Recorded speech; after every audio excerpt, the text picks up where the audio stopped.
અમરેલી જિલ્લામાં કમોસમી વરસાદ પડવાને કારણે ધારી તાલુકાના ગ્રામીણ વિસ્તારમાં કપાસનું વાવેતર કરનાર ખેડૂતો મુશ્કેલીમાં મુકાયા છે।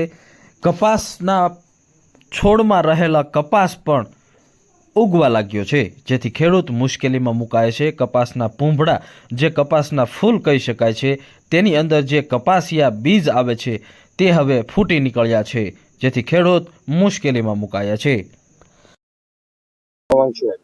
મારું નામ પરેશ હિંમતભાઈ દેસાઈ, મારું ગામ કેરાળા કમી, તાલુકો ધારી, જિલ્લો અમરેલી। છેલ્લા અઠવાડિયાથી કમોસમી વરસાદ છે, તેનાથી ખેડૂતને બહુ મોટા પાયે નુકસાન થયું છે। કપાસ, મગફળી, સોયાબીન, એરંડા તથા બીજા અન્ય પાકોમાં ઘણું બધું નુકસાન છે। તો ખેડૂતને વહેલામાં વહેલી તકે તેનું વળતર મળે એવી સરકાર પાસે નમ્ર વિનંતી છે। તો આજને આજ થઈ શકે તો વધારે સારું, કેમ કે કૃષિ મંત્રી અઠવાડિયાનું કહે છે અને સરકારે પાછું એવું કીધું 20 દિવસમાં સર્વે। તો સર્વે કરવાની ક્યાં જરૂર છે? કેટલો વરસાદ ક્યાં પડે ઓન ધી સ્પોટ રિપોર્ટ આવે છે, તો આમાં એને ખ્યાલ જ આવી જાય ને કે આ વિસ્તારમાં આમ છે, આ વિસ્તારમાં એટલો પડ્યો, આ વિસ્તારમાં એટલો પડ્યો। તો આનો તાત્કાલિક ફેસલો આવવો જોઈએ આજે ને આજે, બરાબર। વરસાદનું જો માપ લઈ શકતા હોય તો આનું પણ એક ખ્યાલ તો આવે જ ને કે ક્યાં કેટલું નુકસાન છે। તો જેવી રીતે આપણે વોટિંગ થાય છે મશીનમાં, એ જ રીતે ખેડૂતના ખાતામાં પૈસા વહેલા વહેલે તકે આજની આજ તારીખે આવી જવા જોઈએ। હું તો એવું ઈચ્છું છું, બરાબર, કેમ કે આ ખેડૂત છે તો આખો દેશ ભારત છે, સમજી લો।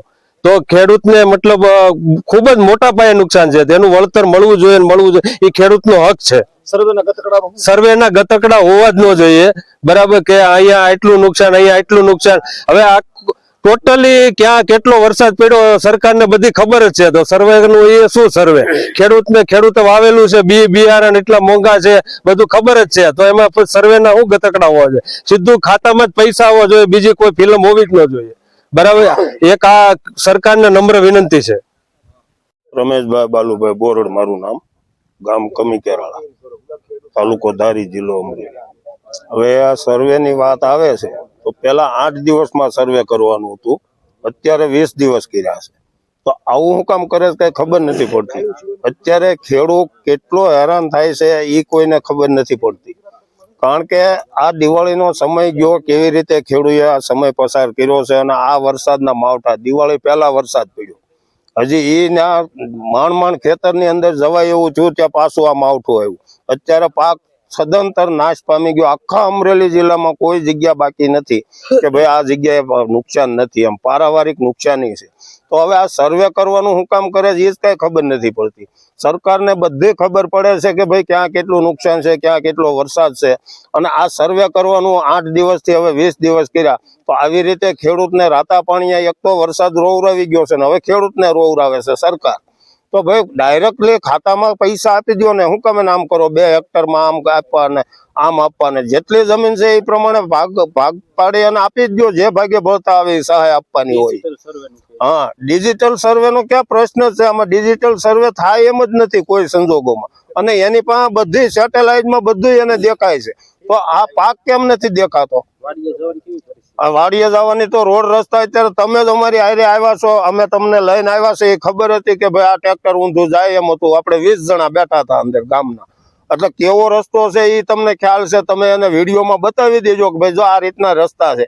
અને ટોટલી લગભગ 25% તો જમીનો એવી ધોવાઈ ગઈ છે કે એની વાત પૂછવામાં, પણ ખેડૂત કહે તો કોને કહે? સરકાર તો કઈ આમાં સાંભળે એમ જ નથી। આમાં કઈ રીતનું એને સરકારને કહેવાનું?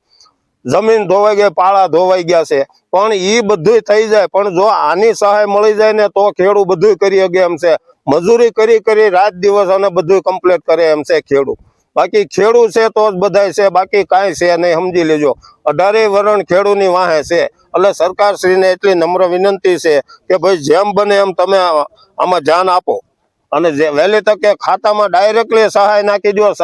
આ બધું બંધ રાખી દો કે ભાઈ આપણે આને સર્વે કરવું છે ને આ કરવું છે।